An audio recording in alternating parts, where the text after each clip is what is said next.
अस्सलाम वालेकुम। मैं तुहाडा अपना होस्ट डॉक्टर मुहम्मद इरफान मलिक ते तुसां वेखदे पियो मेरा यूट्यूब चैनल पंजाबी टाइगर लोग। अज साडे चैनल की मुसलसल कामयाबी ते साडे वीर साडे बिरा साडे दोस्तां दी फरमाइशां दा सिलसिला शुरू। अज सानू पाकिस्तान तो स्पैशल फरमाइश की साडे सोहने वीर साडे बिरा जनाब मुहम्मद वकास अकरम टुड्डी साहब,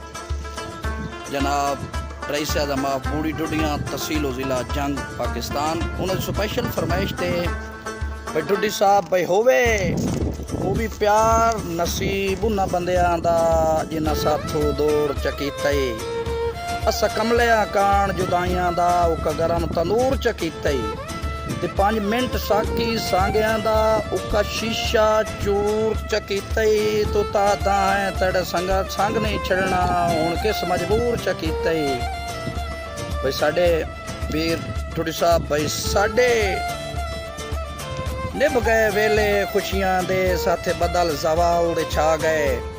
जियो बिल आखिर सुख मजबूरियां दे हालात दी जद दे चा गए ते साडी उंगली नप के टुरन दे आदि इंज यकदम मुख परता गए।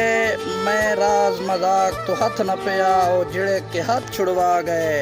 जियो हयातियां।